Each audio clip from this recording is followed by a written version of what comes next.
Knoxville.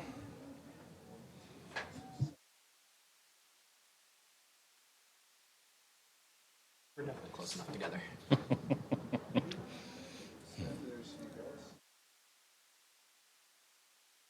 Let's camera bag behind your head.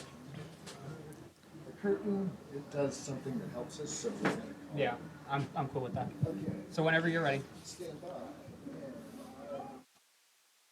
So it's a little bit better than fresh. Hello and welcome back to Shields Field Stadium here in Fort Wayne. I'm your play-by-play commentator, Caleb Saylor. Joining me, as always, Ken Hargenreiter. Ken, good evening to you. Great to see you again. I see we didn't get the memo of matching this time. Typically, we end up with the same polo on, but today I was like, this one's clean. I'll wear this one. And Yeah. Ken decided he would do the different polo today. It's going to be a great match here at Shields Field. Fort Wayne FC in their international friendly taking on Tigres this year. So last year it was Chivas. This year it's Tigres. Yeah, a real direct result of DeMarcus Beasley's experience in Mexico, having all the network and contacts down there, being able to put this together, and we're thrilled by this. What a great opportunity. If you're not having fun tonight, you're not human. Yes, certainly so. So here's your starting lineup for Tigres. In goal, Arturo Delgado. And this Tigres team is a good one. They, I believe, made it to their semifinals or final of the tournament this year. So I expect just as last year with Chivas coming to town, this is going to be a very well-drilled team. Yeah, absolutely. You have clubs of this caliber. They clearly go all the way up and down the youth ages, and so this is the 20s version of Tigres. So we're looking for some great things. And here's your starting lineup for Fort Wayne FC. Starting in goal, Johnny Mennel getting the start. We haven't seen him for a couple of games. He was on the bench last match, but he's getting the start today. A couple of our older players getting the start. Dakota Lopsiger, Miles Cornwall, Alex Frank, and then a lot of firepower up front. Forster Ajago, Max Emawako, Usman Jallo, who's been scoring the goals as well. That really is some firepower up there. All of them on the field at the same time. I'm not sure that we've seen that yet this season. So and it is, we should note as well that each team has 10 subs, allowed to use all of them. You'll notice with Fort Wayne FC's lineup, only 2 midfielders. So certainly, I don't believe Coach Avery is going to be playing with 4 forwards. No. And it's interesting because in one respect this game is meaningless in the big picture of the Valley Conference league standings, etc. But it means everything to these players, and these young players from Mexico have traveled all this way, so it's going to be a great match. And not only that, I want to give a shout out to the Fort Wayne FC club officials. Tigres unfortunately got stuck in the Chicago airport last night. Their flight couldn't get here to Fort Wayne. So we sent a team up to make sure they got to Fort Wayne. Absolutely, today. yeah. We're their first stop on their, I think, 3-match trip here in the Midwest. Well, and we've heard that consistently throughout this season, all the friendlies with Indy 11 and FC Cincinnati as well. How well this operation is run, and doing everything to make the players and the staff feel welcome as well as taken care of, and that certainly happened last evening and through the day today. I was just talking with DeMarcus before the broadcast here about that. So I think it's a hallmark of what people have come to expect in the short life of Fort Wayne. So we'll have the national anthems here coming up, both the Mexican national anthem and the American national anthem.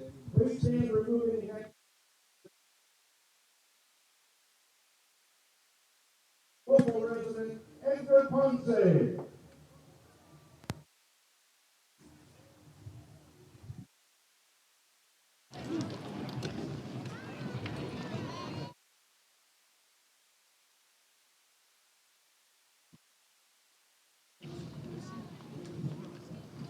Mexicanos al grito de guerra.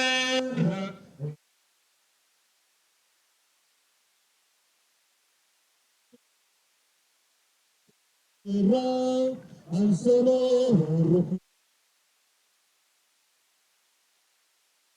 Centros la tierra al sonoro rugir.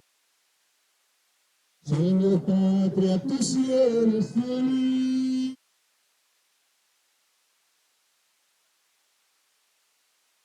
Si tu eterno destino nos escribió, mas osaron un extraño enemigo.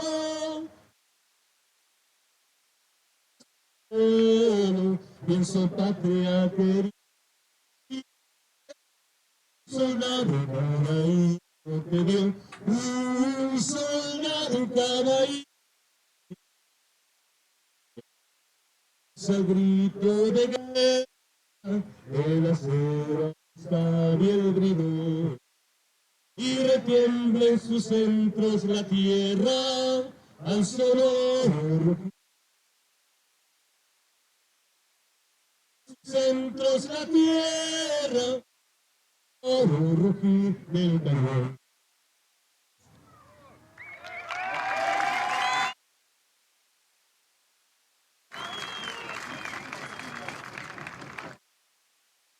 And please remain standing for the United States national anthem sung by recent Canterbury graduate and just back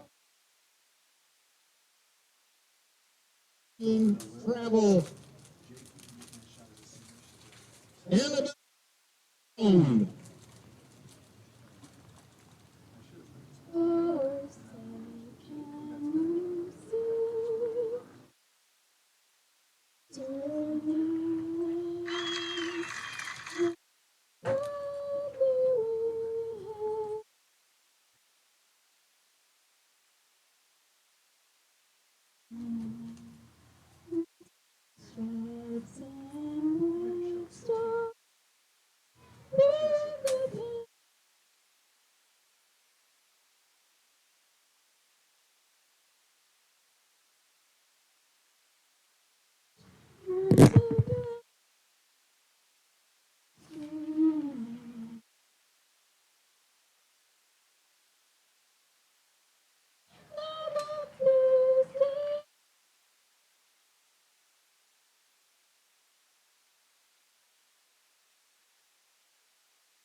And as always, thank you very much to our sponsors, ProFed Credit Union, Fort Wayne Newspapers, and Baden, Gage, and Schroeder CPA and Business Solutions. Thank you very much to all of our sponsors who help us put on such a great match day experience here at Shields Field.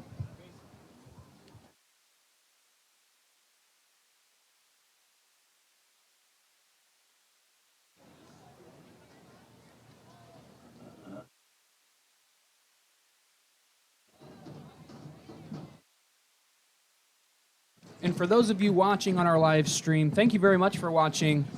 Please let us know if you're having audio issues or I apologize in advance for mispronunciations of names.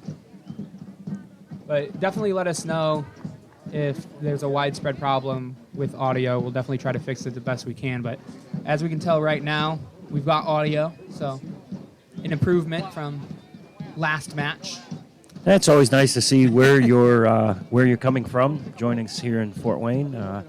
It's interesting to be aware of where folks are tuning in all over the globe. Please let us know. Hopefully, if you're unable to join us here live, which several folks are still streaming in the entries here tonight, so looking for a pretty good sized crowd. But if you're not able, next best thing, tune right in here on 11 Sports.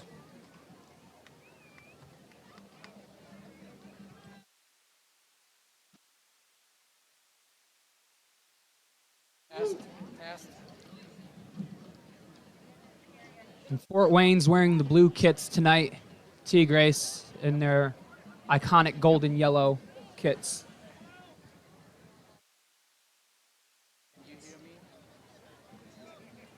Fort Wayne will be going right to left on your screen. Tigres working the opposite direction.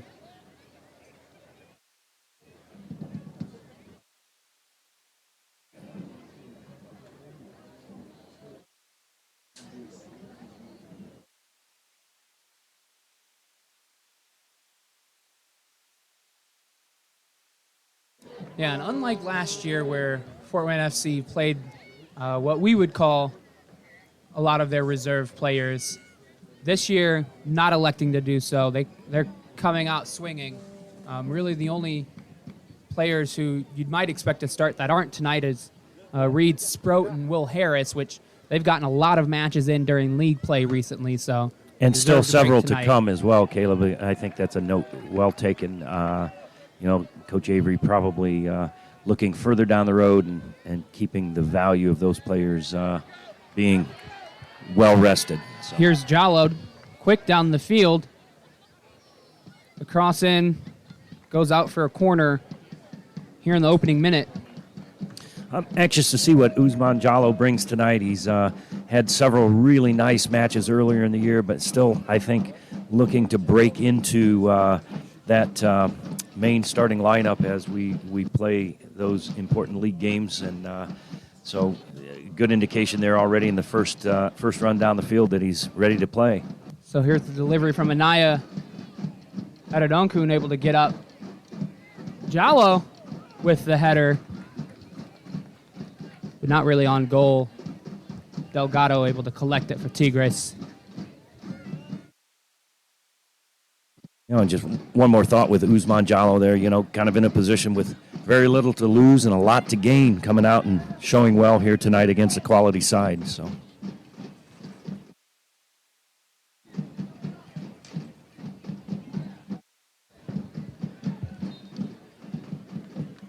Forrester Ajago put on the ground a foul against Tigres.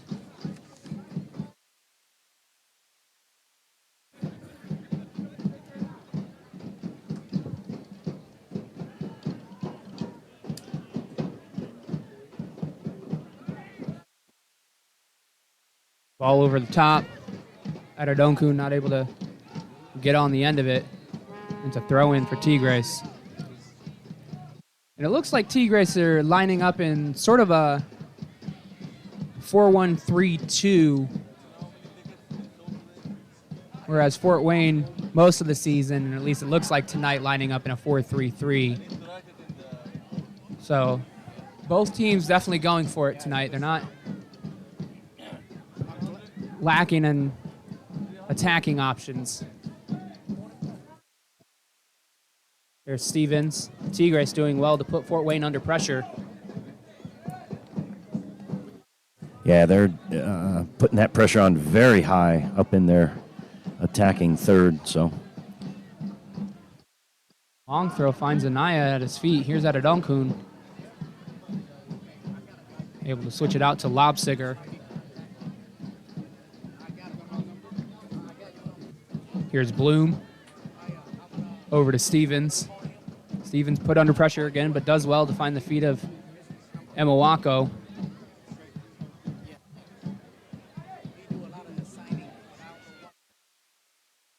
Ooh. A dicey choice by Stevens there to head it back to Mennel, especially with the pressure on him, but Mennel does well to keep his cool and collect the ball.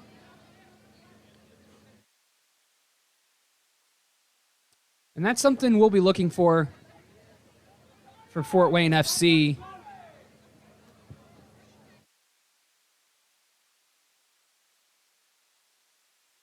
That's something we'll be looking for Fort Wayne FC tonight, is how well will Mennel be able to keep his composure? Because we've talked about it before. It seems like in the opening minutes of the matches that he's played in, he's not been able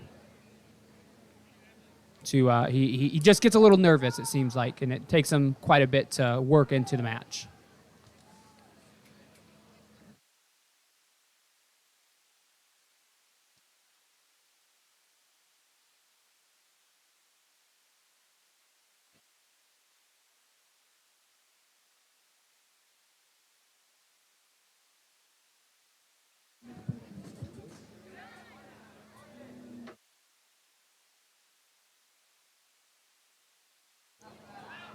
Alex Frank not able to play Mwako in, and it's going to be a throw-in for Tigres.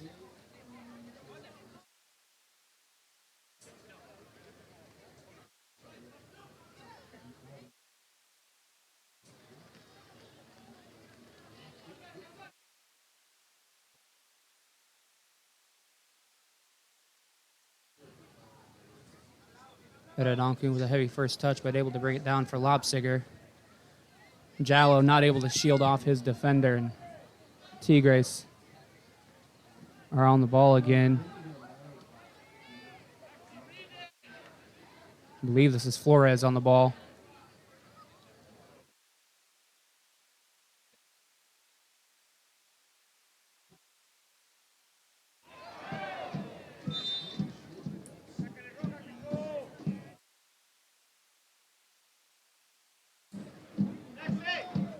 A foul against Tigres.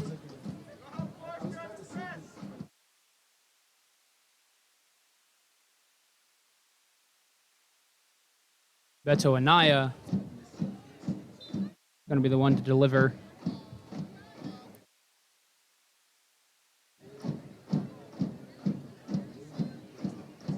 Ball not able to get past the first line of defense there. Referee calls a foul against Fort Wayne.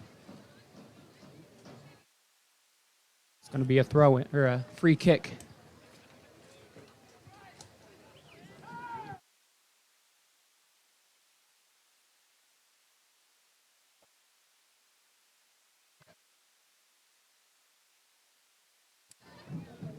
The crowd's starting to fill out nicely here at Shields Field Stadium.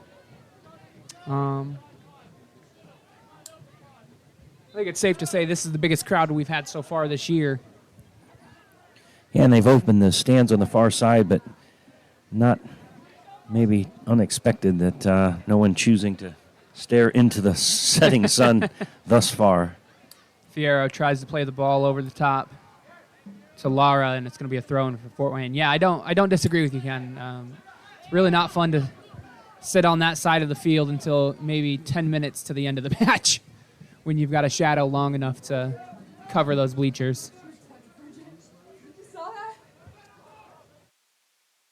So a throw-in for Tigres.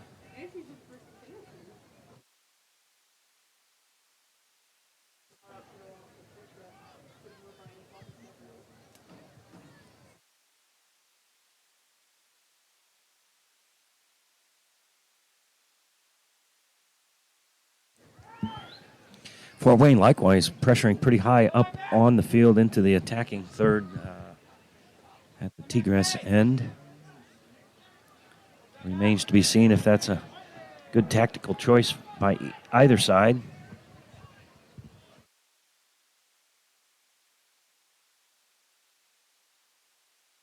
Foul against Adedonkun for Fort Wayne. It just seems like he kind of came through the back of him there a little bit, but nothing doing. Going back to an earlier point, Ken, I also can't imagine it's comfortable for either of these teams right now to be playing, because I think at kickoff it was about 92 degrees. Well, and add to that artificial surface, of course, absorbing the sunshine all day. It was a beautiful, clear day, but that temperature continued to nudge its way higher and higher throughout the day, and it takes quite a bit longer to cool back off again. So, lovely bit of ball skill there. Was Isaiah Scalavan able to just head that ball over Stevens.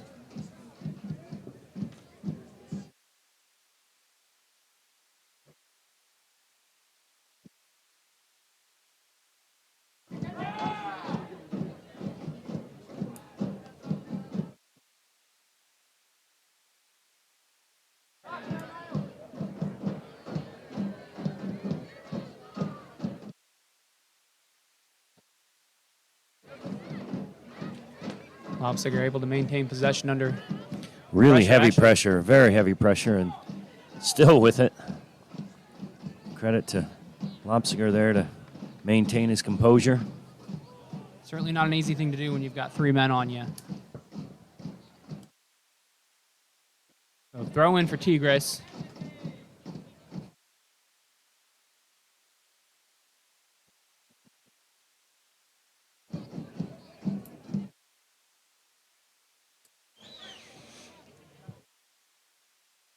Cornwall able to get in the way of the long ball over top.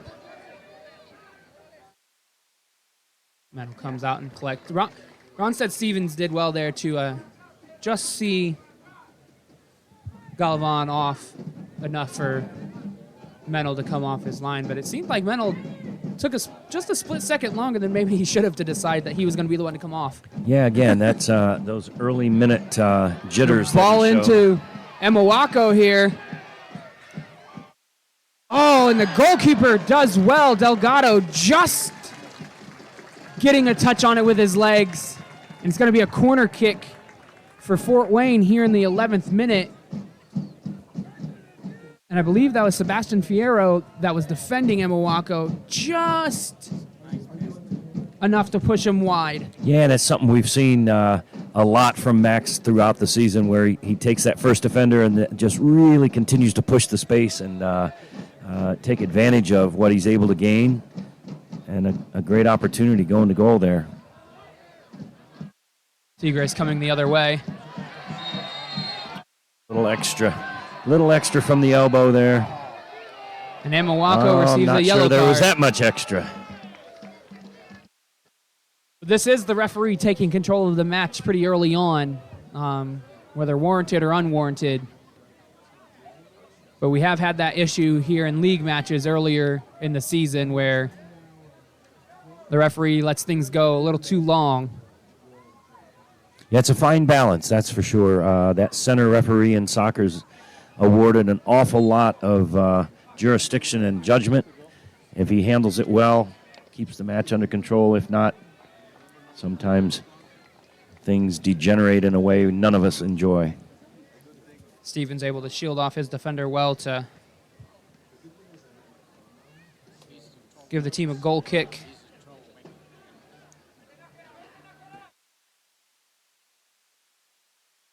Here's Bloom. Edodonkun under pressure, big first touch, able to reel it in. Jallo flicks to Ajago, and a nice switch. Good vision by Ajago to find Cornwall. Cornwall just able to keep it in. A good bit of play here from Fort Wayne. Ball back to Jallo. The Tigres defenders. The second man able to just kick it out of bounds for a throw-in here in the 13th minute.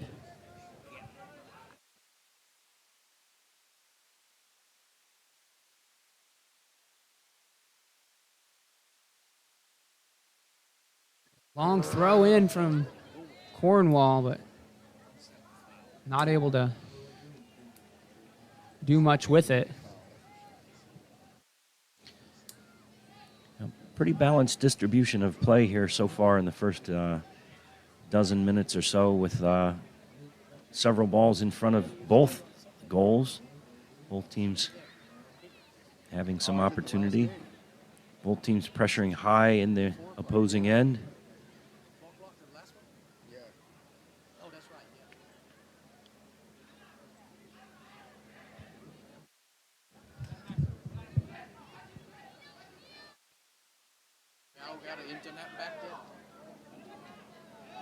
I haven't talked to him at all this week. Jago.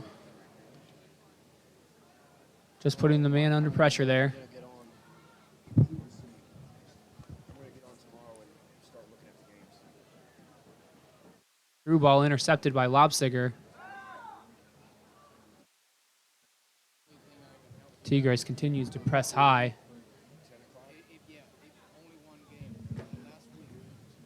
Here's Bloom. Yeah, forces those defenders and even Mennel back in the goal to be sure-footed as they're playing that ball around. One misstep and it's an immediate chance at goal. So Here's Amawako. Plays it out to Lobsiger. The cross in just behind Ajago. It's going to be a throw-in for Tigres. That was a good overlapping run by Lobsiger. He won't be as happy to make the long jog back to his position, especially in this heat. and there seemed to be that open space and opportunity there in front of Lobsiger, so we'll see if they continue to attempt to play it down that right flank. Acevedo dispossessed. Looking at the ref for a foul, but nothing doing. Adedonkun trying to slot it through to Ajago. Not able to do so. And Adedonkun needs to be careful. He did have a hard foul about 5 minutes ago, and we've already seen the referee give one yellow card to Amawako.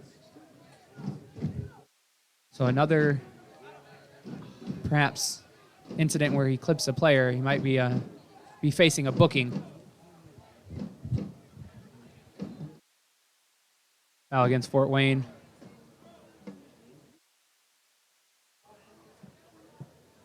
Acevedo plays it wide. Shot deflected, and it's a goal for Tigres here in the 16th minute at Shields Field. Fort Wayne will feel hard done by that. Yeah, that was a bit of a wonky spin on that ball, and coming off that deflection.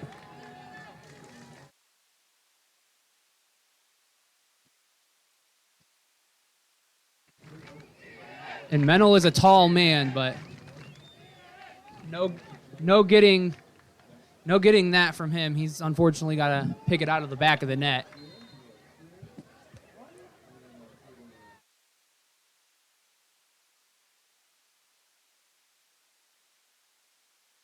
Lead by Tigres by number 252, Mario Gonzalez.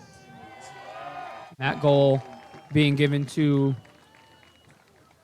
252 Mario Gonzalez for Tigres.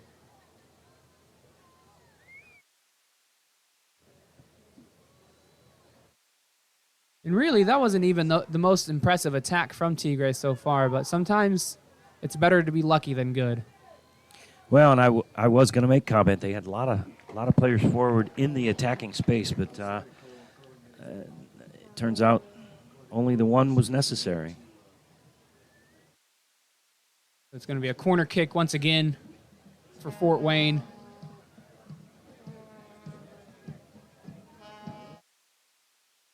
And even with that goal, I just feel like Fort Wayne, they've got one coming.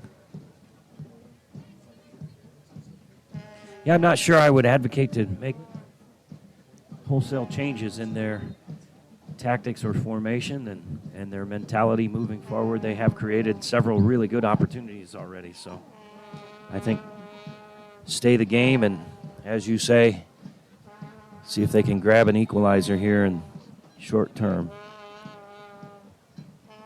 So the referee having a conversation with none other than Forster Ajago.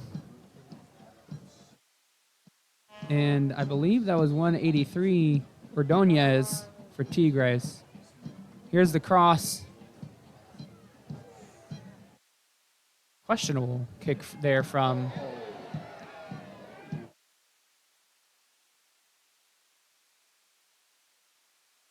Nanaya. has a Tigres player land on top of him and holding his back there. Referee says, what am I supposed to do? But in that situation, you're supposed to call the foul when a player jumps over another player.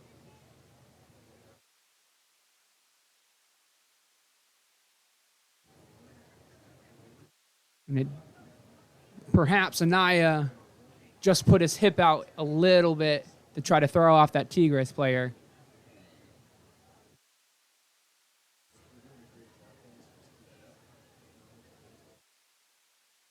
It's going to be a throw-in for Fort Wayne. It didn't look like Forster Ajago was too happy about that non-call, so we'll be interested to see his response. Throw into Ajago. Tigres does well to clear their lines. Galvan chasing it down. It's going to be a throw-in for Fort Wayne.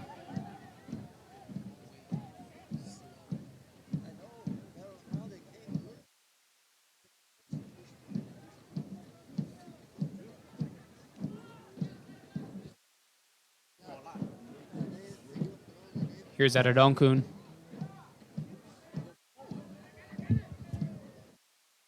Menel able to find Lopsiger. Here's Anaya.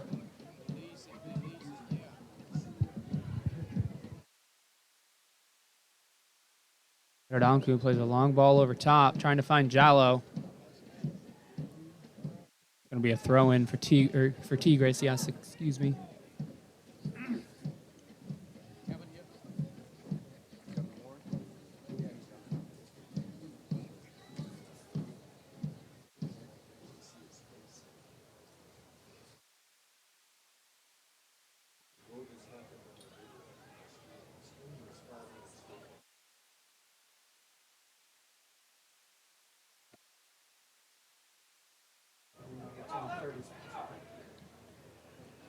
This guy, Monterey.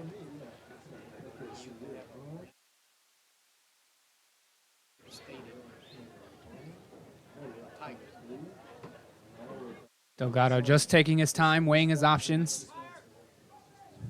Gago forcing him to finally pick it up.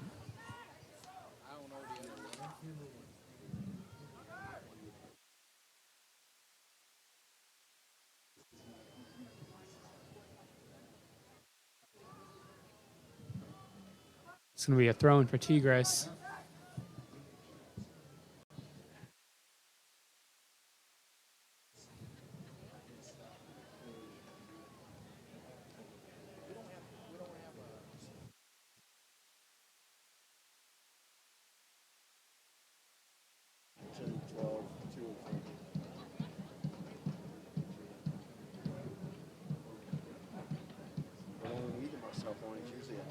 Throw-in for Fort Wayne.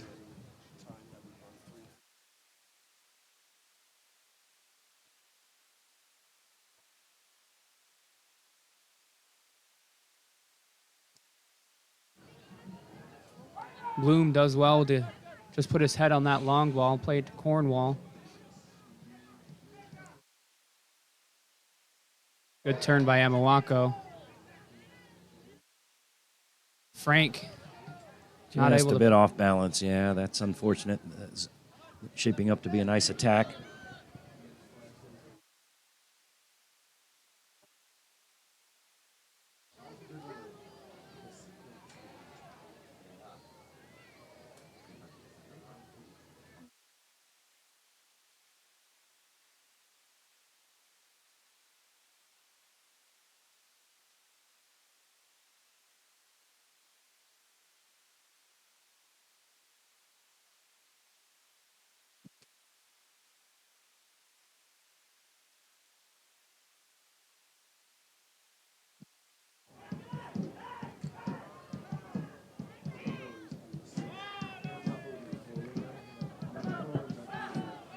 Tigres doing well to maintain possession here, not rushing the ball.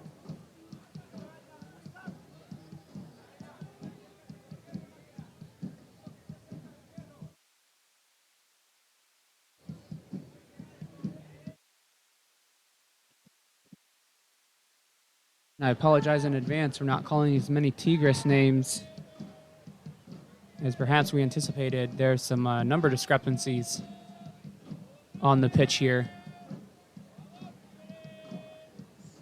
Unless I'm blind and can't see these numbers, which does happen from time to time, but there's not a 188 on the roster, I don't believe yet. That's their center back.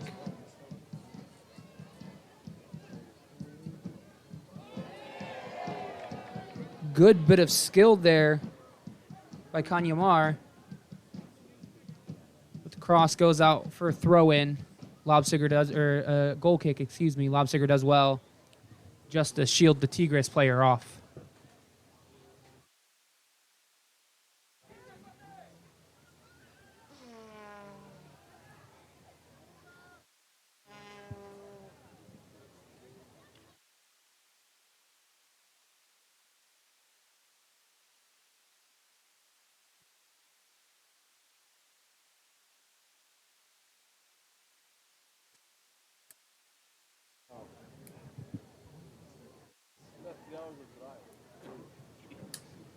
Michael, we'll take care of you. You're not having audio issues. I don't know, Ken, not a lot to talk about the last 10 minutes or so. Been something of a slow pace here the last 10 minutes, hasn't it? Yeah, it's just kind of It's, kind of hasn't worked out of the middle third of the field here for either team, except maybe one or two stray chances.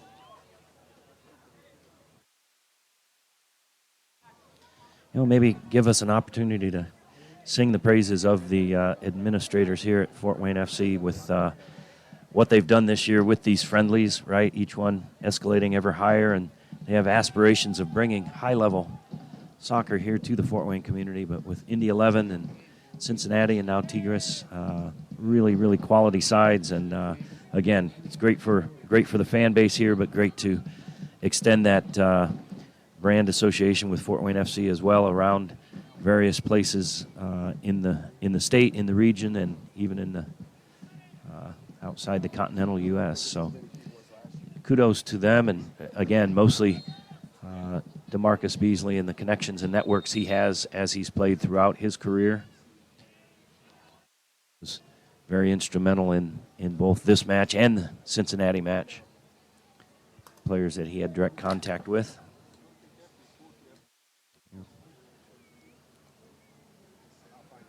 And I must say, these Tigres jerseys are sharp. I like the tiger claw graphics on the side there of the jerseys.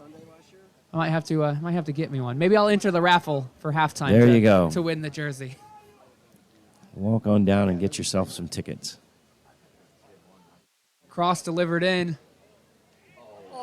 And the chance goes wide for Tigres. Did very well to even get a hold of it. There's Very oftentimes nicely you're going to taken, yes. see players just miss that ball entirely, but Had he kept it between the sticks, I think would have been a really difficult ball for Mennel to handle. yeah, He caught it well. I believe that was Just Kanyamar. couldn't quite get the angle right on it.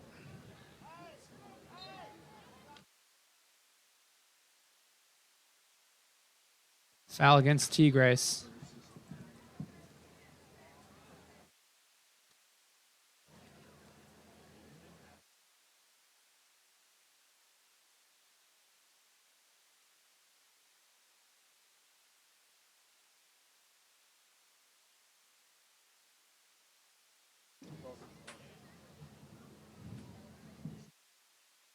Lobsiger under pressure once again.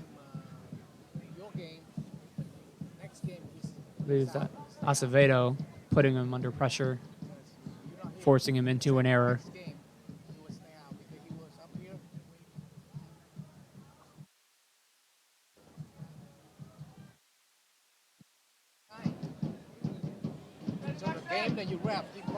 Ball back to Delgado.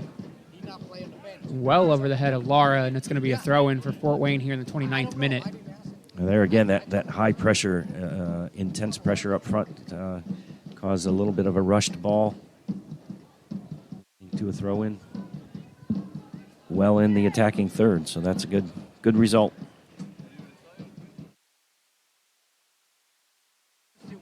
And the Tigres defenders not holding back on the pressure, not letting any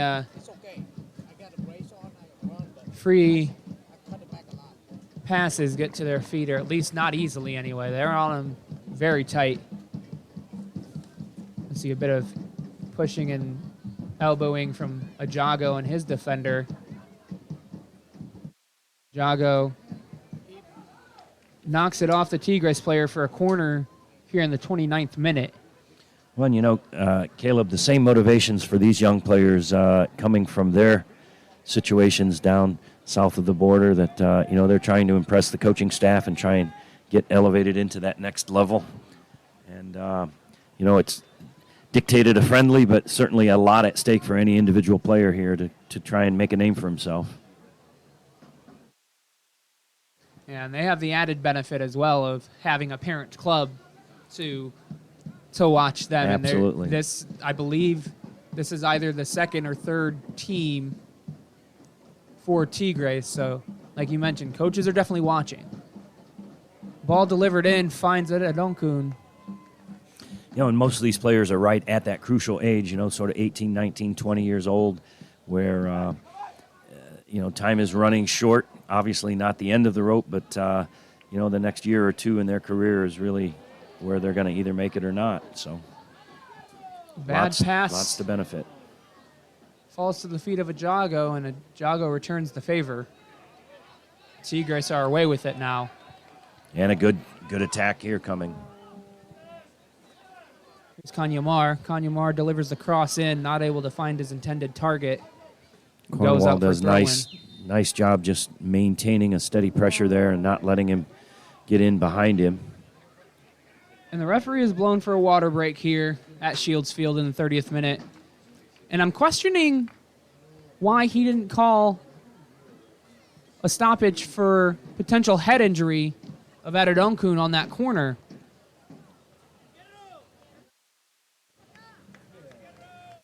He fell kind of hard and hit his head on the turf, which, yeah, turf is kind of soft, but not necessarily so.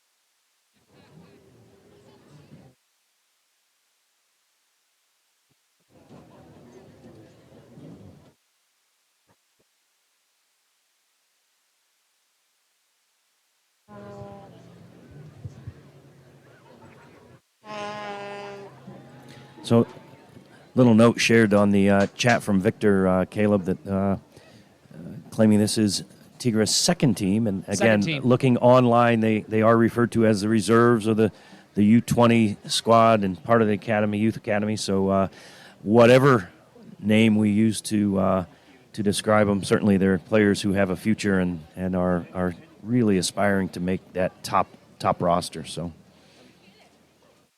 appreciate the weigh-in from everyone out there. Yes, again, feel very free much. to give us whatever tidbits you might be aware of. Unfortunately for Ken and I, this is not our full-time jobs, so we are unfortunately too busy to and a small enough crew to work together well and like each other somewhat, but too small to unfortunately be able to do a lot of research on our off time. So any factual information you're able to share with us, we certainly appreciate it. I do stress factual. And it's also the case, these rosters, as we find even with our own home teams, are fluid. These are young players at that very volatile part in their career where they're coming and going and trying to find the best fit and the best situation for their skill set. So it's oftentimes that things get posted and it's not always as up-to-date and current as it might be because things have changed. So never intentionally bad information. On the other hand, sometimes things change and shift and we don't always have everything we need. Speaking of roster shifting and lineup shifting, Ken, my math brain has just kicked in. Yes, I do officially have a undergraduate degree in mathematics. I wouldn't be surprised if we see a whole lineup switch at halftime. 10 players for 10 players, Ken. We did see with Cincinnati when they were here in town, we saw almost that. I'm not sure it was the entire 10, but it certainly was a major shift. And again, as we said that evening, as that match was evolving, it was a game of two halves for certain. I think pretty clear consensus. It was the best 45 minutes in the history of Fort Wayne FC, the first half, and then second half Cincinnati bumped their roster and came out and really took it to us and played a very nice, thorough second half. So that was a lot of fun to watch that night. Yeah, it certainly was. And, we may not have come away with, I don't want to say 3 points because it was a friendly, but right. It was a really entertaining match to watch. And I would love to think the guys here in Fort Wayne took away a real boost of confidence with that, because again, that's a team that's slightly higher level in terms of where they're sort of existing in the soccer hierarchy, and it's certainly good for our guys to see they have some hopes and dreams to get to that next level themselves, and always good to see what it looks like and feel like you're competitive for however long. And again, it was a full 45 minutes of really nice play. So we have a Tigres player down. Not sure but what I can't happened see. there. I didn't see if he twisted a knee. Looks like what he was holding there, but Seems to be up and moving well enough.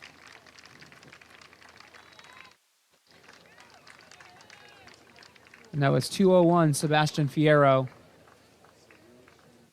was down for Tigres. And he's moving there on the touchline, so would be good to go back in.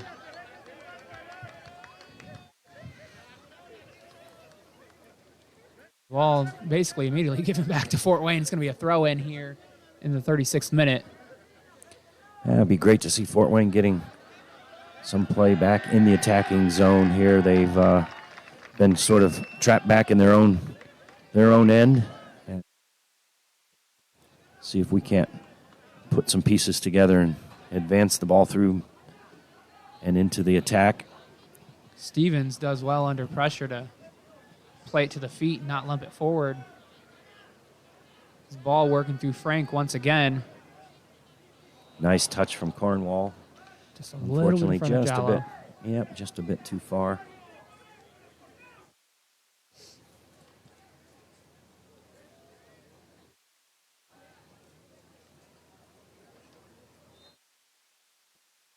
And a foul against the Jago goes the way of Tigres.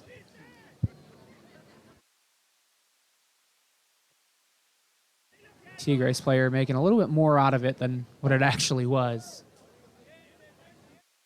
If you're going to find a place in international soccer, you have to have your routine well rehearsed. Go down hard, make it look really, really bad.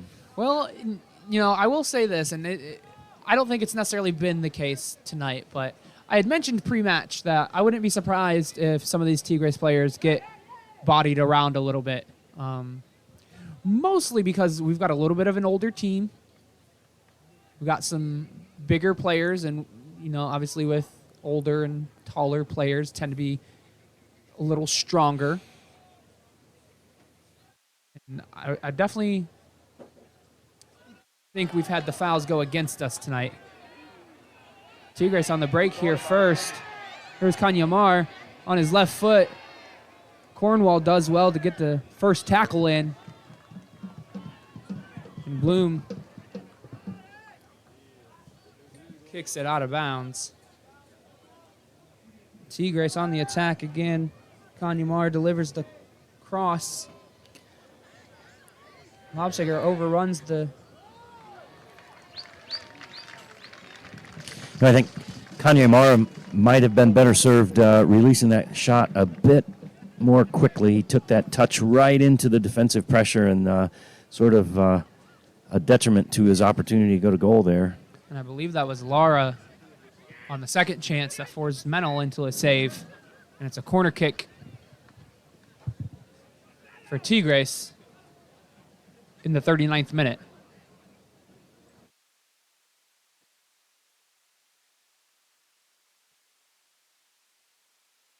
Jago does well to play it to Imawako. Imawako just plays it up. Adedonkun trying to get on the end of it, but not happy that ball is not more directly to him. I will say, Adedonkun had everybody beat, and he started about 3 yards behind the Tigres defense. So if that ball is played in just well enough to Adedonkun, he'll be able to get on the end of this if he keeps that speed up.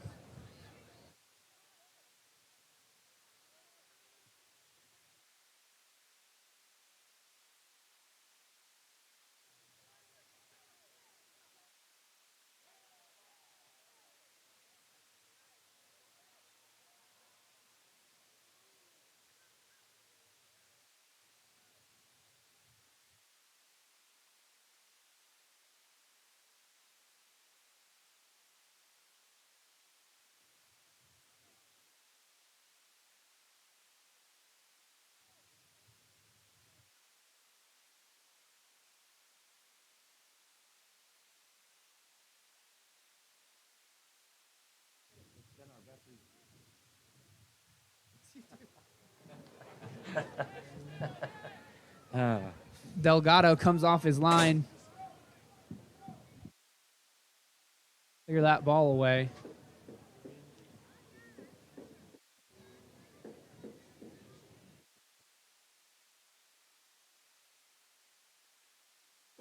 So thanks once again to Victor sharing some additional information here. And I did see this referenced online this afternoon. After what I believe is a 3-game stand here in the Midwest, after tonight, Tigres will head to Detroit, followed by a visit to Flint, and then they're off to Europe and competing against a couple of Dutch teams with Ajax and Feyenoord and PSV. So some great lineup. Matches, yeah, absolutely. And so they're really committing to getting their guys out, getting some exposure. Again, they have aspirations either within the club or beyond, and that's the way you get these players noticed, is to take them out and showcase around. So a free kick for Tigres. Now here Ronaldo and his counterpart standing over the ball. Short pass in to Kanyamar. And Menel just able to put Kanyamar off his touch. It's going to be a goal kick for Fort Wayne. Once again, Tigres players making a meal out of a snack.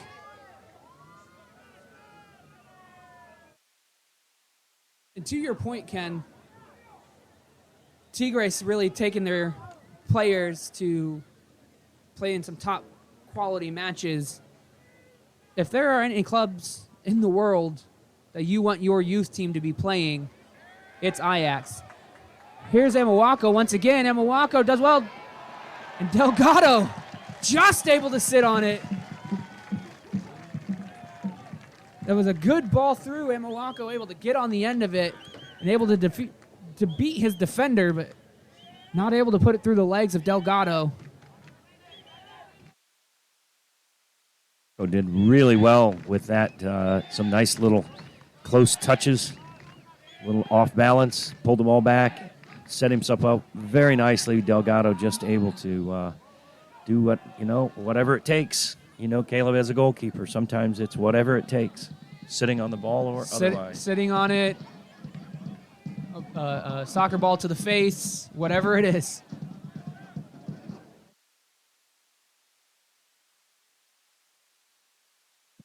But to the point earlier, Ajax has, I believe, one of the top youth academies in the world. They produce quite a few good young talents, most of which U.S. fans will know. Serginho Dest came out of the Ajax Academy.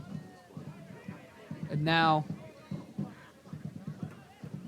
playing, well, I use the term playing loosely at Barcelona. No, the Dutch have certainly been, for generations now, creating players of top caliber. You know, going back into the couple of those great national teams in the 70s, sort of really pushed the envelope in terms of small-sided training, small-sided game philosophy that continues to play a key role in their youth development leagues and systems. So a foul against Fort Wayne there.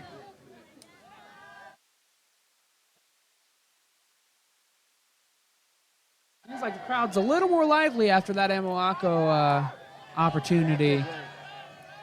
So we're getting the wave going here at Shields Field, and claim to fame, the Tigres Stadium is certainly, according to their own website, the birthplace of the wave. Oh, that is a fun fact, Ken. How about that? I just look at us, or look at me earlier saying, "No, we don't really have time to do research." Thanks for showing me up, Ken. Well, I guess it is summer for you. Just so stumbled, just stumbled onto it while the summer school was off in study hall.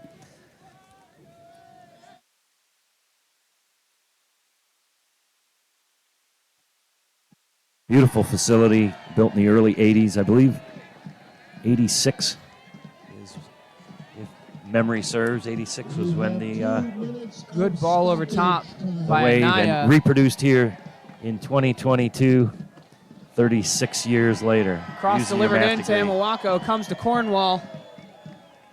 Cornwall not able to keep possession of it, and Tigres lumps it forward. And we're going to have 2 minutes of added time here at the end of the first half.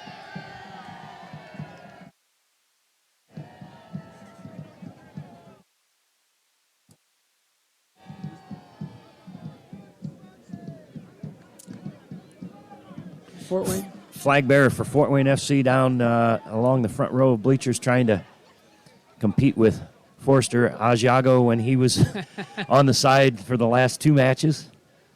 Not sure he's going to get to that level, but he's given it his best. And we appreciate the effort.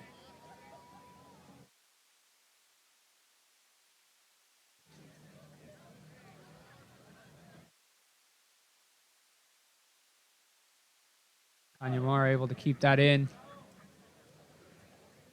Gonzalez plays it back to his defender. Here's Fierro.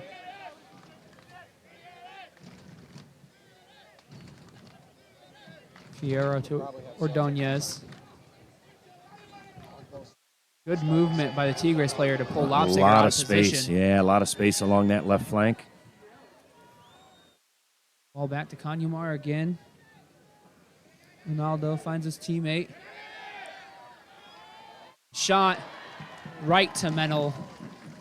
He'll be happy that's the case, because the player definitely had plenty of time to try to slot it to the back post. Yeah, Fort Wayne was tucked back in a real deep defensive positioning there, and allowed for quite a bit of space just in front of that 18-yard box, and led to a really quality chance. I think we may have dodged a little bit of opportunity there defensively. And that's the first half here at Shields Field. Fort Wayne FC down by a goal. A nice goal by Tigres there, and a couple of good opportunities for Fort Wayne. And make sure to stay tuned for our halftime show. Ken and I will break down the first half. We'll hopefully have some highlights here near the end of halftime here at Shields Field Stadium. So once again, Fort Wayne FC 0, Tigres 1. Make sure to stay tuned for our halftime show sponsored by ProFed.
We are now live. Welcome back to Shields Field Stadium.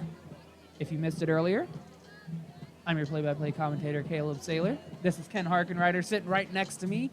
Ken, what did you think of the first half? Yeah, we started off really exciting. First 10, 12 minutes had lots of play in front of both goals, and it kind of settled into that middle third. Kind of a funky deflection led to the only goal of the half, but certainly not for lack of opportunities in terms of both teams creating some attack that was, again, right in front of the goal mouth. And both goalies, Delgado in particular, coming up big on a couple of different opportunities with Max Amawako, perhaps the best chance Fort Wayne had in that first 45 minutes. Yeah, so one save from Delgado you just saw there, just a small touch from Delgado, just putting Amawako's shot just a little bit wide, and Fort Wayne not able to capitalize on the throw-in. And here's that goal from Tigres, deflecting off the Fort Wayne FC player and just looping over the top of Menel to put Tigres ahead 1-0 here at Shields Field. And then a little bit later on, just before halftime, about the 42nd minute or so, you're going to see another opportunity from Amawako. I love that hat. Another opportunity from Amawako here. Good ball played over top to him, and he's able to cut back on his defender to put him on skates, but Delgado does well to not let that ball through his legs and keep things the way they were. Well, it's no wonder you like that hat, Caleb. Any hat that makes the 30-second halftime highlight clips has to be a hat to talk about. So let's go ahead and go down to the field here. Players should be taking the field here any moment. And I think I'd be surprised if we don't end up with some substitutions here, Ken. But yeah, looks like quite a few new numbers there warming up on the sideline just now.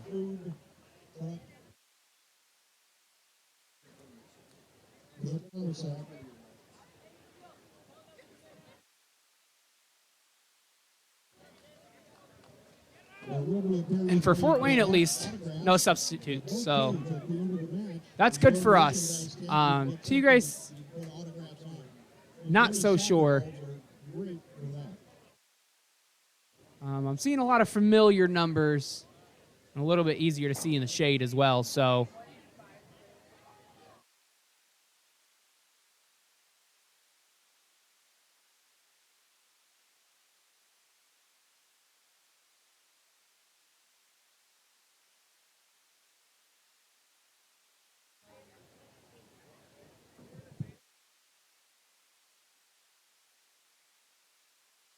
No, he was in.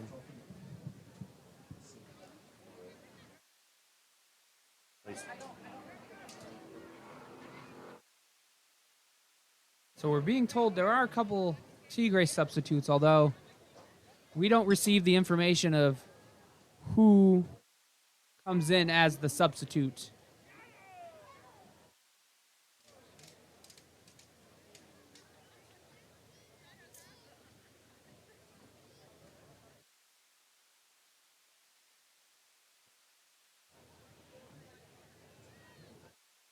Looks relatively the same from here, Ken, although not entirely sure.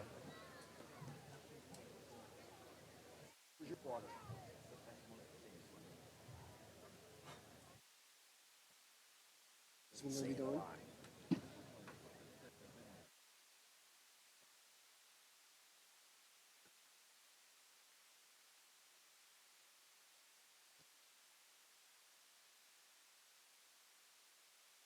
And the second half is underway here at Shields Field Stadium. Tigres leads Fort Wayne FC 1-0.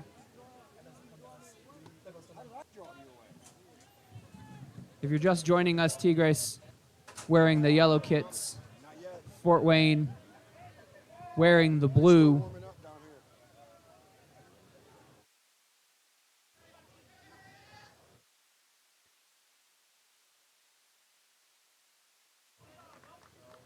And there is one substitute for Fort Wayne FC. Riley Lynch is in, I believe, for...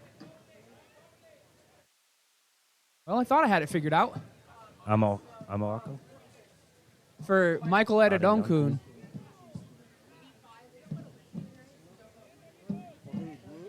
And 185, Diego Aguero is in for Tigres. That's the only confirmed substitute we have right now.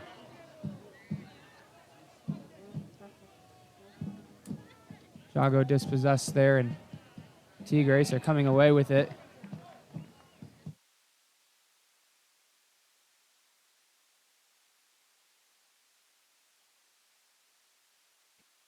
You know, that shifting from shadow into the bright sunlight going to cause a bit of havoc here for both sides in the next 10 to 12 minutes, I suspect. Players on that far touchline shielding their eyes, trying to get a line on the flight. Especially going to be difficult for the two goalkeepers who are going to have to play the entire game without shade. Here's Anaya, who's got options. Emawako takes it off of Lynch.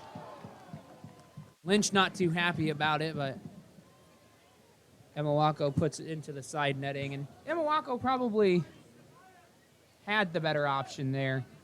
Yeah, it's just unfortunate miscommunication where they might have been able to create an even better chance. Sort of getting in each other's path.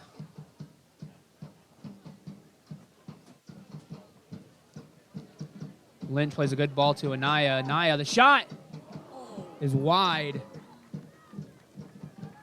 And another opportunity here early on for Fort Wayne.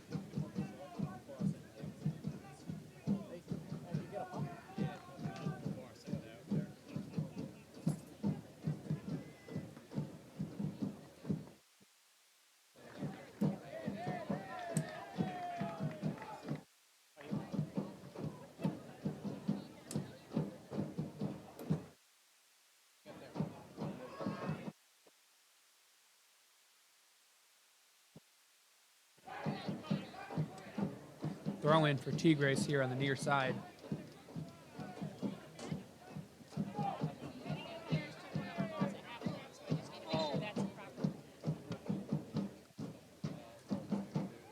So we've had another substitution here for Tigres.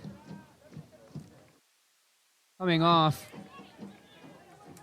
is Emmanuel Ordonez, and coming on in his place, I believe, is Juan Luna.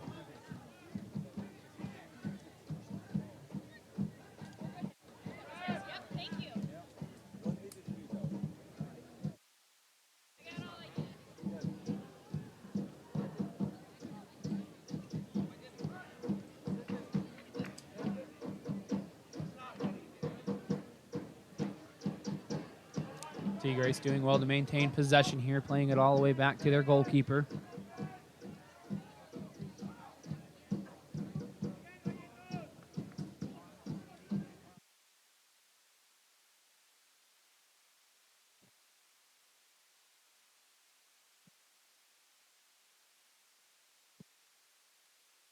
Both teams have all their subs up and off the bench. So I'm not surprised or I wouldn't be surprised in the next 15 minutes we don't see a majority of these substitutes come in. 237 Juan Luna is in, replacing 183. Well, quite honestly, Cable, we talked about it during the halftime. I'm a little bit surprised we didn't see more come in after that intermission. Referee giving Jago a little bit of a talking to.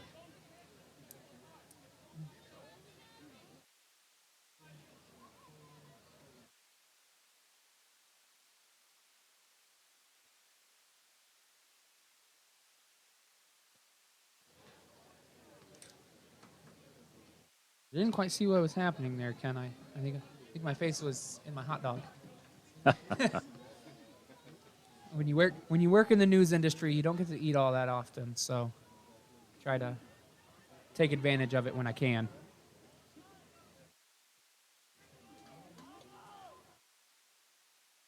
Jago just came kind of straight through his back, kind of a lazy foul, if you will.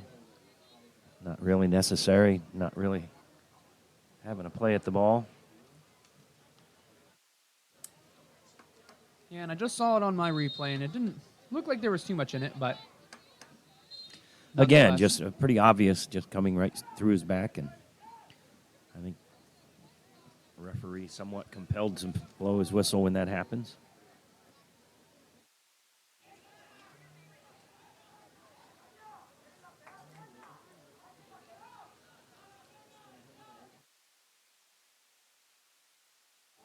Tigres doing well to work the ball around. Really keeping things spread out across the field, creating little pockets of space to deliver the ball. Steven gives away possession, but foul called against Tigres.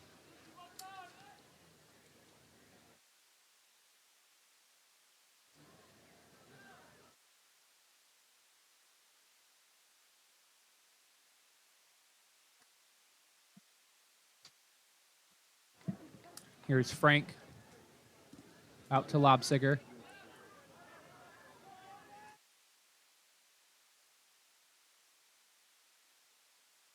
Good run Oh, lovely ball. by Cornwall.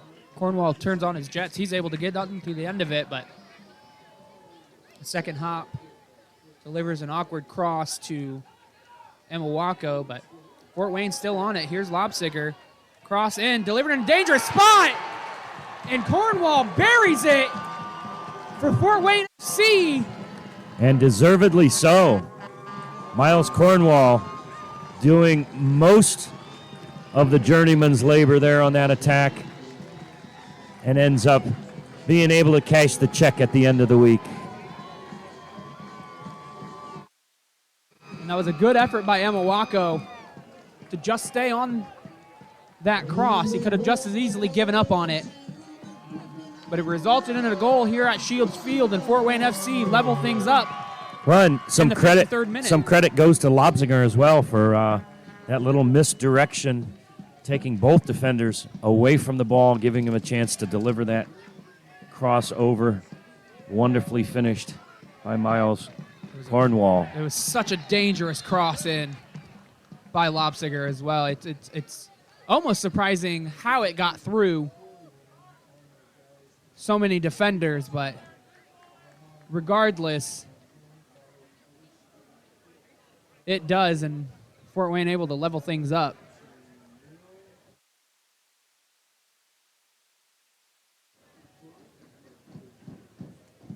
And I smell the smoke, but I don't see the smoke from the supporters group. I play small-sided with the supporters group, some of the supporters group on Monday nights, Ken, and they said they had a little bit of an incident at the last match with their bucket catching on fire because of whatever firework they use. This brand in particular burned a little too hot and caught the stickers on the bucket on fire. I heard there's a cool picture out there, but I haven't seen it yet.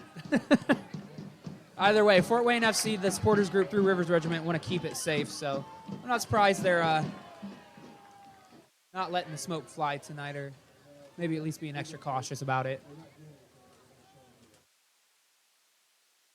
Throw in the 55th minute for Fort Wayne. Emawako had a good attack down the touchline.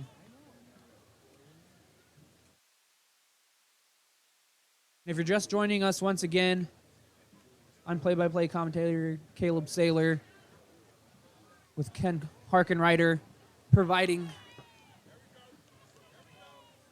the analysis.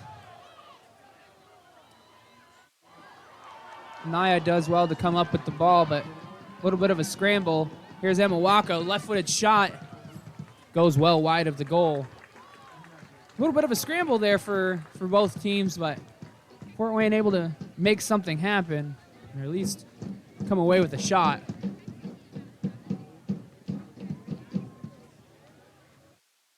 And let us know where you're watching from. We always like to see how far away our fans are watching from. It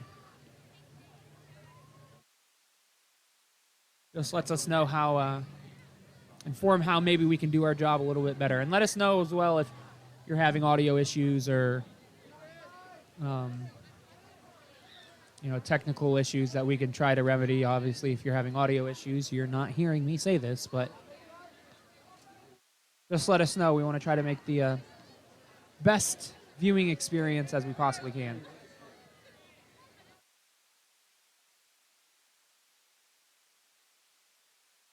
So Fort Wayne more alive here in the first half. And a bit of a feisty challenge from Alex Frank. And I think he kind of knew the yellow card was coming.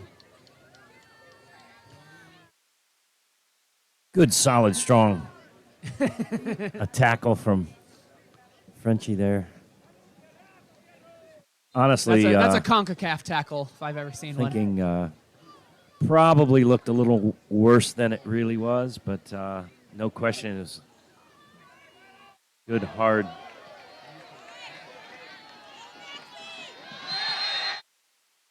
The yellow card goes the other way for Tigres. Sebastian Fierro, he got in a good tackle, but that's because he had a hold of Amoako's shoulder.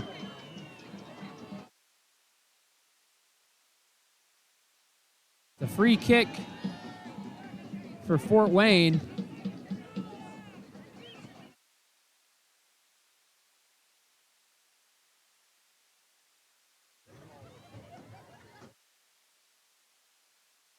And I did just see that foul from Frank, and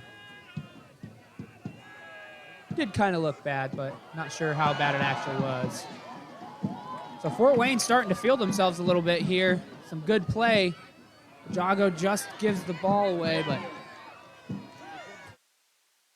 here come Tigres attacking in numbers. Here's Fierro. Fierro trying to deliver the ball in. Yeah, Fort he Wayne elects to looked all the way set. to that far side and chose not to deliver it to the far touch, and then took it right into the heart of the Fort Wayne defense.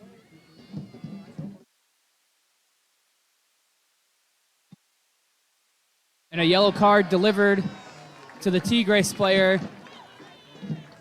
On any other day, a little bit of a shirt tug, not going to do it, but when the opposing player is 5 yards ahead of you and you're still holding on to the jersey, that's going to be a yellow card every time. I believe that was the substitute, Diego Aguero, who received that yellow card in the 59th minute.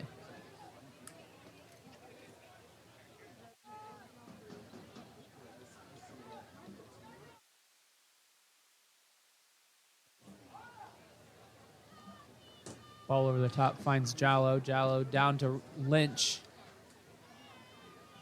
Lynch breaking with speed. Jallo able to get on the end of it. Referee calls it back for a foul against Lynch. Thank you for the correction down there. Offsides, says my correctors down there.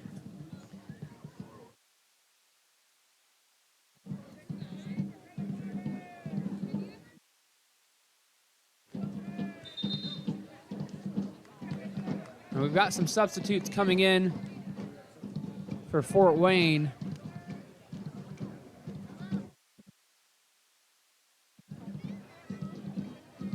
Referee's going to hold them off. Jose Acevedo hollering for this ball. Does well to keep it in, but Lobsiger does well to thwart the attack, at least temporarily.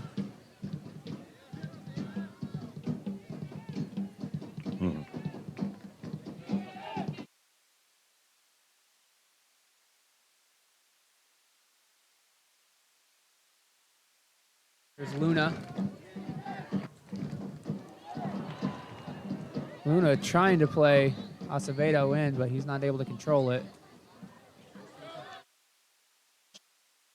Find Anaya, but the pass just a little too much.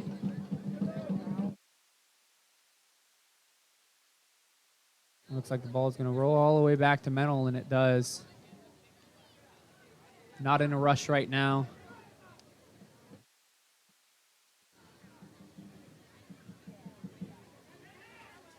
Bloom is closed down quickly. Plays the ball over top to Jago.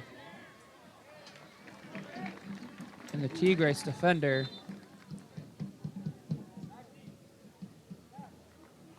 Trying to make out the number. I believe that was Diego Aria.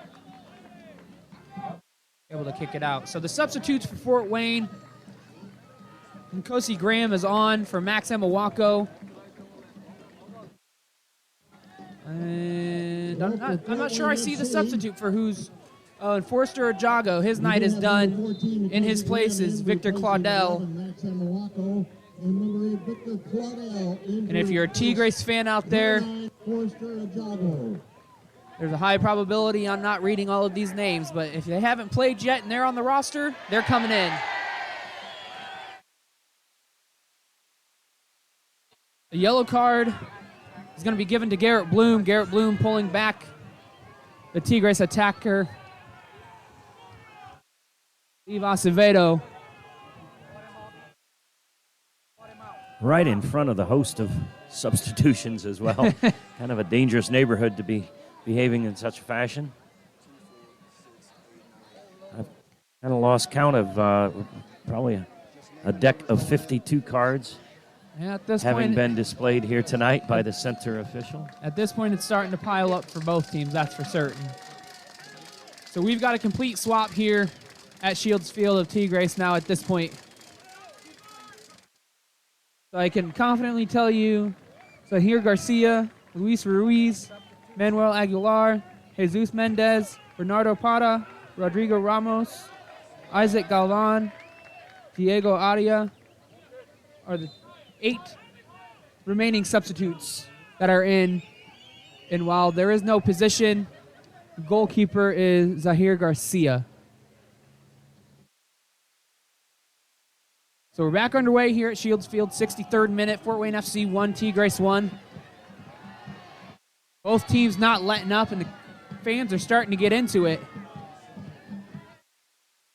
Lobsugar does well to dispossess the Tigres player, but not well enough to find his teammate up the field.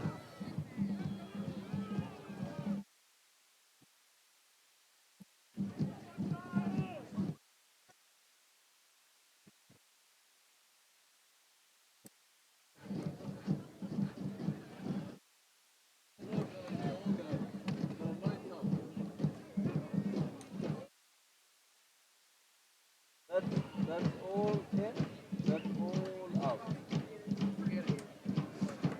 No, you don't want to text it? Claudel plays Anaya.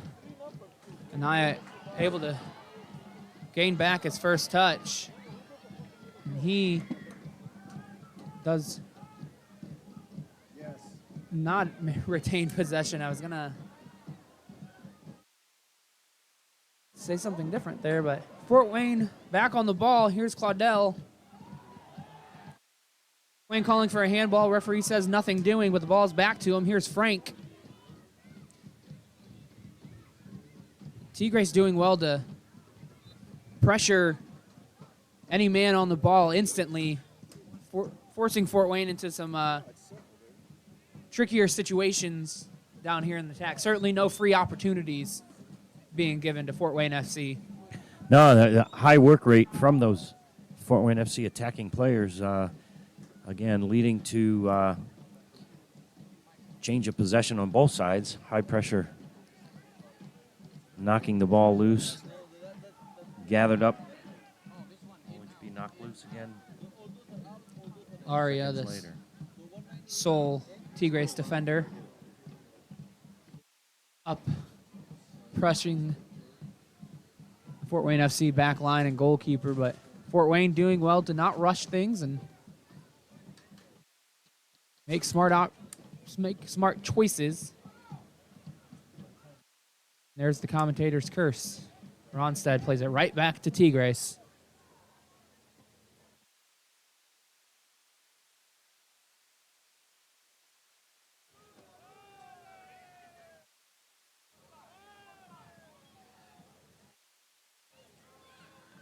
Garcia clears his lines.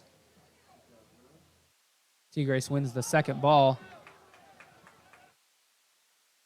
The attempt to play it back in behind rolls to Mennel.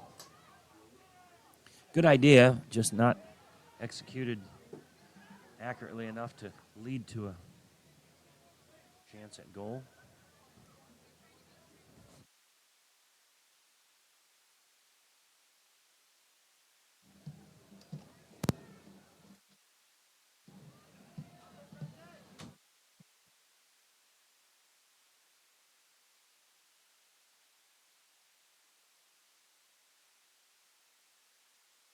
Throw in for Tigres.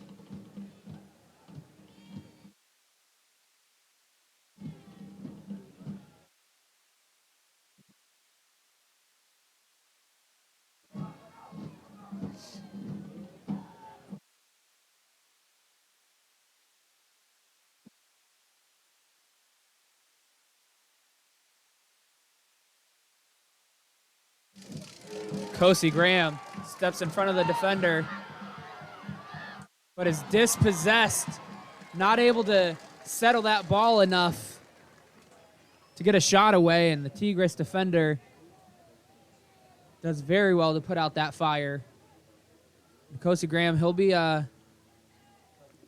holding his head in his hands after that one if he doesn't rectify the mistake.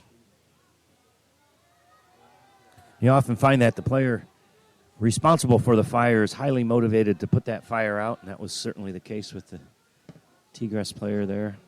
Not sure.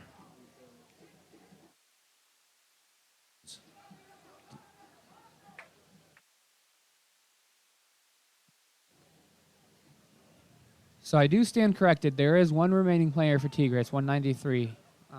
Jose Acevedo. He is the remaining player from the original starting 11. Here is Tigres on the attack. The shot deflected and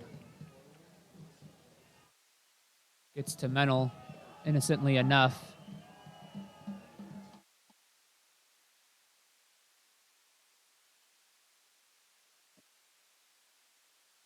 Here's Anaya.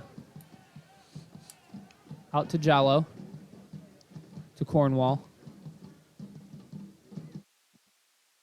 Cornwall's first touch let him down, but throw in nonetheless for Fort Wayne. Really, besides the goal and maybe one other incident, and I don't know if it's good or bad, I haven't had to talk about Cornwall a whole lot tonight. He's definitely one of those players that, Ken, you talked about earlier of they're at the point in their career where they definitely want to make it to the next level. Oh, and he's had some really solid patches of play over the last 3 or 4 matches. Again, really making his presence known both ends of the field, quite honestly, and tonight rewarded with that goal, but solid defender as well. So, yeah, hopefully this is not the final opportunity for us to see him out plying his trade.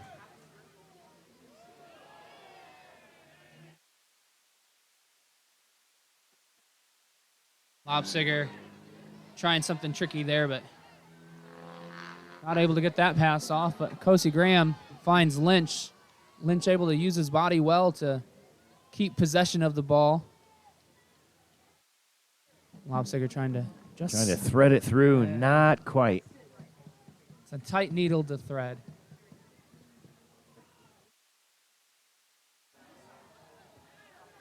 Claudel goes down in the box. Referee says nothing doing.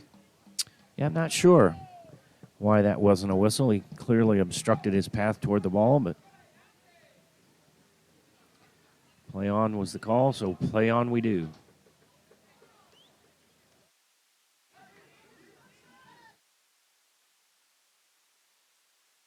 Throw in for Lobsiger, or for Fort Wayne from Lobsiger. Comes out to Tigres.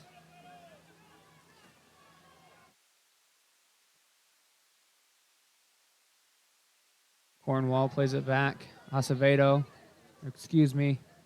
Aria putting Menel under pressure there. Here's Acevedo.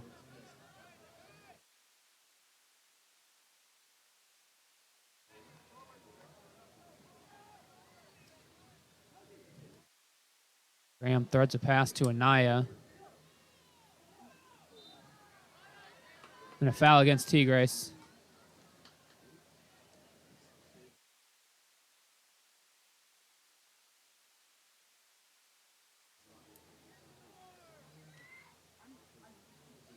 We've got some more substitutes.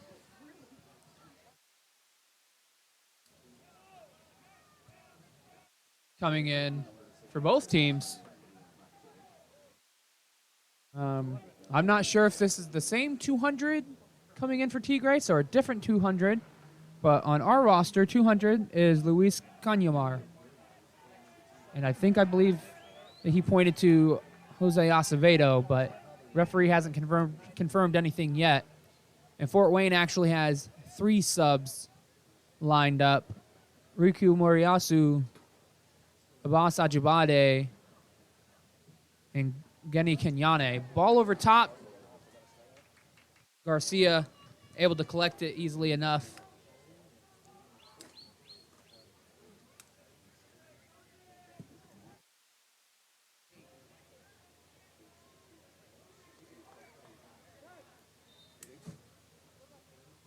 So the substitute comes in, and it is Acevedo off. And number 200, Canyamar, on for Tigres. Or at least we believe it's Canyamar. To the best of our knowledge. Sometimes at this level you get duplicate jersey numbers. Sometimes no jersey numbers at all.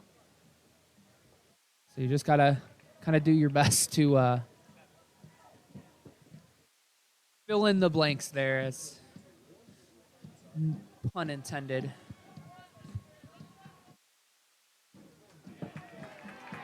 Ball played through to Galvan. It's Isaac Galvan. Cross delivered in. The shot. And he's not far off there. Has a well-constructed attack. Galvan taking the space all the way through. And, boy, to their credit, a good attack. But Fort Wayne certainly allowed ample opportunity and time to set that up and struck it well, just a bit high and wide. Yeah, Fort Wayne looked outnumbered there in that attack. And when you get a free shot away, that's typically the case.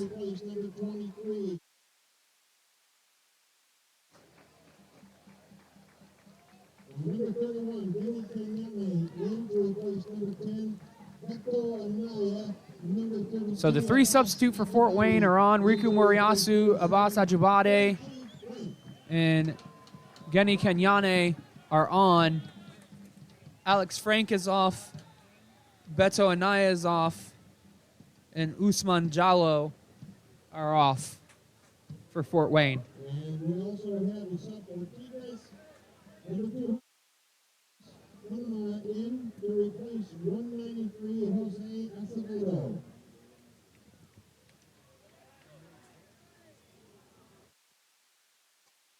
Kenyane trying to slip in. Lynch not able to do so, but the ball comes back to him. Good overlapping run from Cornwall. He's able to keep it in. He is just.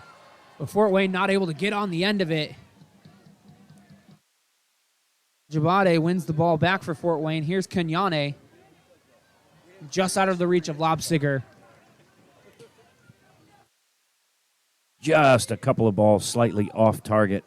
Otherwise, some really nifty attack from Fort Wayne FC there in the last minute or so. Foul against Tigres.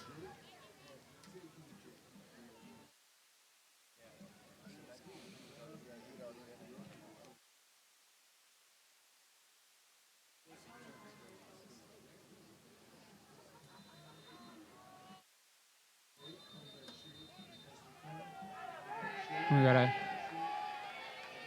injury to the recent substitution, Kanyamar. Referee called a foul against Fort Wayne there. as Jallo went over the top of him.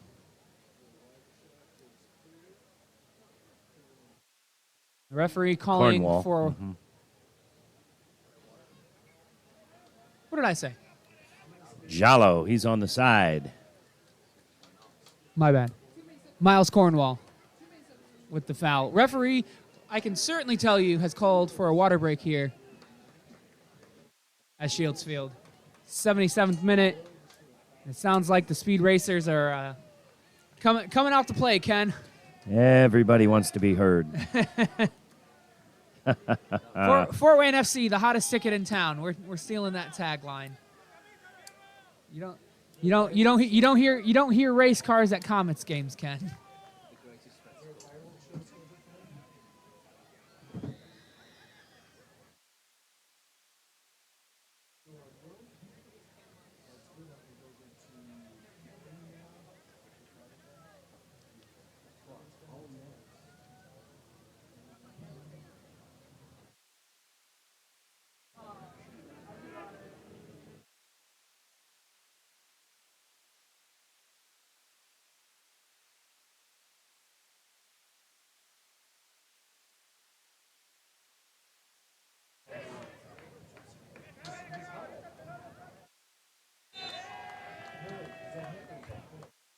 As I mentioned earlier, nice sized crowd here tonight. I would safely guess over 2,000 here in attendance. I would think 1,800 to 2,000 would be a good estimate. Again, I know they were preparing for some overflow onto the far side, but didn't materialize. But nonetheless, easily the biggest crowd of the season this year. Certainly so.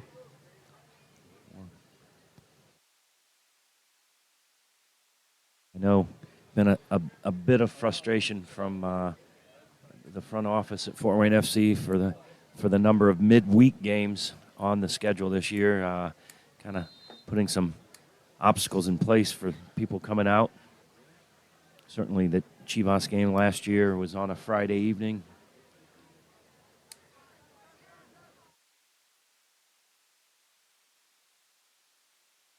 And at the end of the day,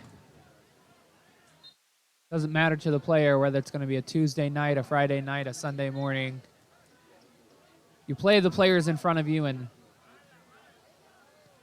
Fort Wayne's able to claw back a goal here in the last 11 minutes or so. They'll certainly be happy to be playing on a Tuesday night. Claudel does well to win that long ball. Even on a Wednesday, they'll be happy to play on a Tuesday. Whatever day, whatever night we're in. I am so sorry. I can't keep my day straight. I try and keep my picking on Greg Hey, over in the next door. You're but allowed to pick on me too. It's Tuesday night somewhere. Maybe not in any of the time zones on Earth, but somewhere. Nice ball out. Claudel plays to Graham. Graham the cross into backside. Not able to find Cornwall.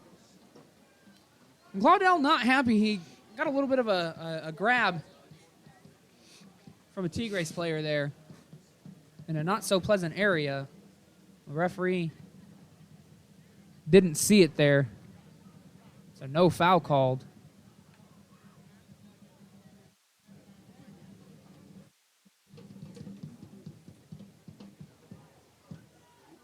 Moriyasu plays it back to Menel.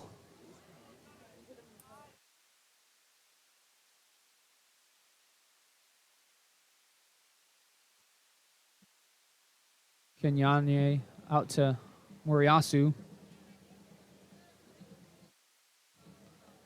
Menel put under pressure and tries to clear his lines, but not able to get it very far.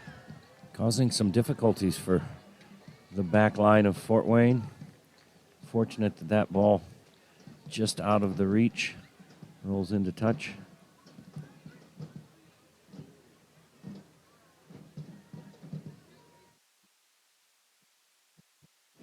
Parra not able to find his man, and here's Fort Wayne out to Moriyasu. Does well to beat the defender, Cornwall. Turns on the jets and is able to turn the corner. He's into goal, and the ball behind everybody. Graham does well to battle back to get it.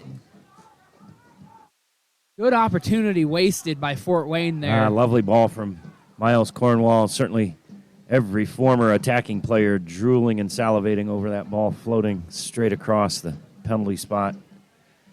Just waiting patiently for a finishing touch. Claudel, the shot.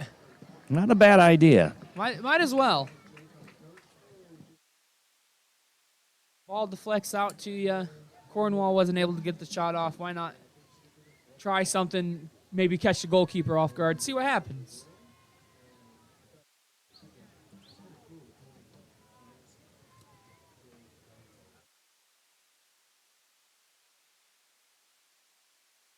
Still knotted up at 1 here with about 10 minutes left to play with some added time.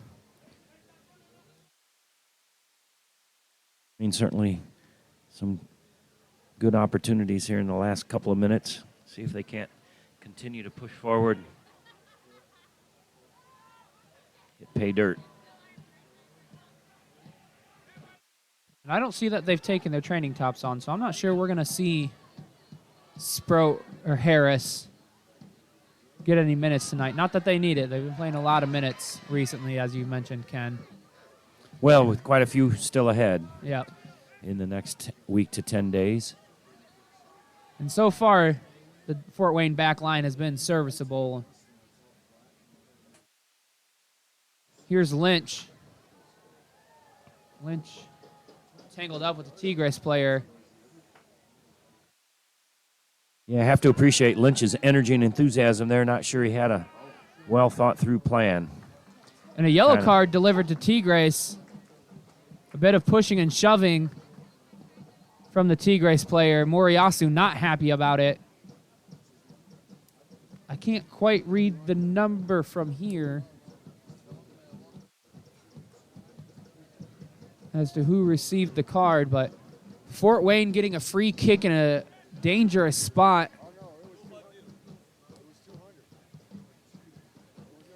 Claudel and Kenyane over it. See how many players they commit forward on this opportunity here. It looks like at least a couple of the Fort Wayne players holding back. Shot on goal. Garcia collects it comfortably, and I kind of had a feeling Claudel would go for it, but certainly not enough to get it past. Nah, needs a better effort than that Garcia. if it's going to have a chance.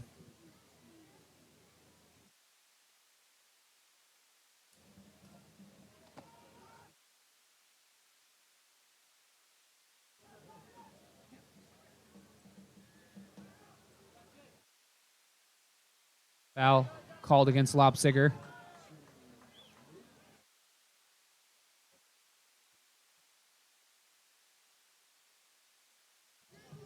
And I think overall tonight,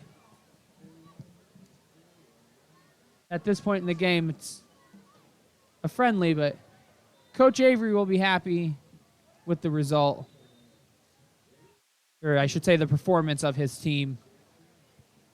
It's been a very solid match. Certainly very consistent play across throughout the lineup, and yeah, every bit of what he would hope for, I'm thinking. Be nice to come away with a winning goal here in the final minutes, but again, not a bad outing in general.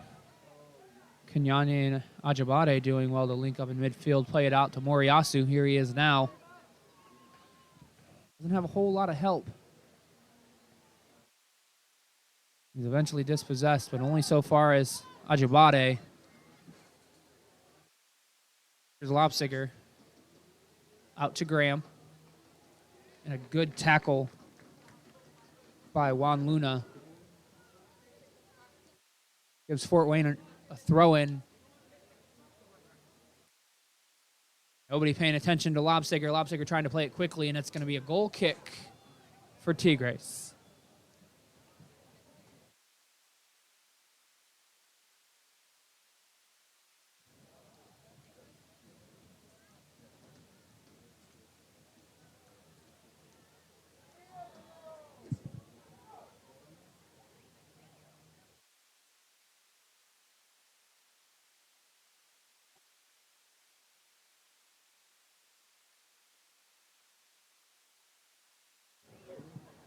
goal kicks away, and Tigres gets the first head to it, but Moriyasu plays it back to Menel. Kind of a bouncing ball to Menel and doesn't get a clear strike on it, but Kenyane brings it down anyway. Here's Ajibade.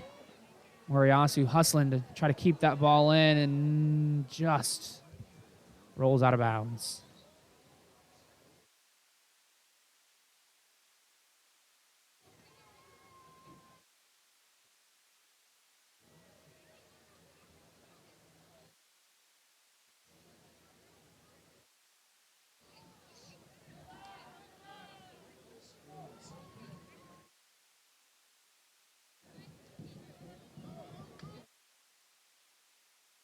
Good idea by Isaac Galvan there, but not able to receive the ball back to his feet.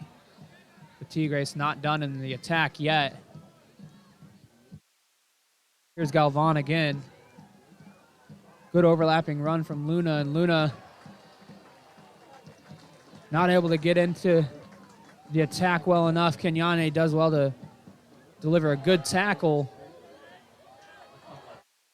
Referee plays advantage. Lynch pulled down by the Tigres player, and Claudel not able to retain possession. Tigres going to start coming the other way.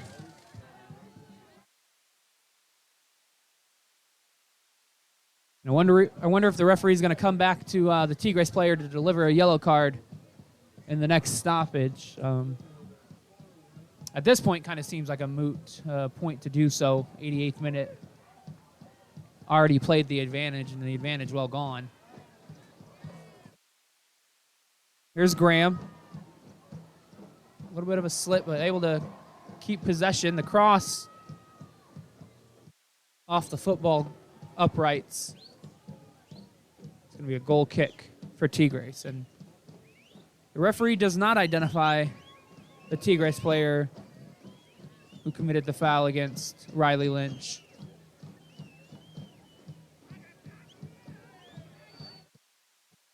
Can't imagine we're going to have a whole lot of stoppage time either, and I think I just saw 2. He's still well, they keep changing the number still adjusting down it. They've Moved landed it to a 1. They've landed on 1. We don't know that it's going to be 1 minute, but that's what they've landed on.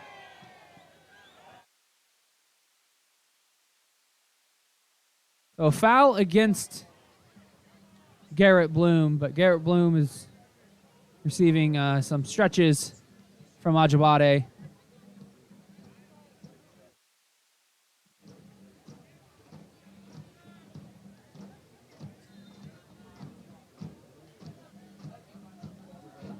Here's Aguilar.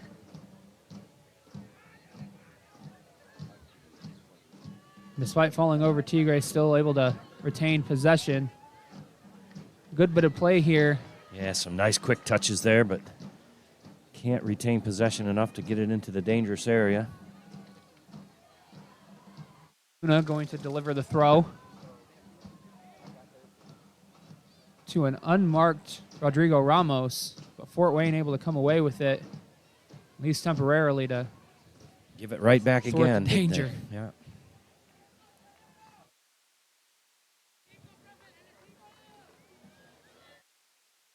Indeed, 1 minute confirmed. Added time. Oh, nice, clever touch there. Shot just off the crossbar. Once again, Fort Wayne FC leave a man unmarked, and they're lucky that opportunity didn't go the way of Tigres. Yeah, that has been a little bit of a tendency tonight to pull back and be a little flat-footed in the back line and leave that space just 8 or 10 yards out into the midfield with enough time to get set and really unleash what was a fabulous shot. Cornwall does well to battle for the header. Tigres come away with it. In the dying minutes here, Tigres are pushing. Here's Aria. The shot deflected off of Lobsiger.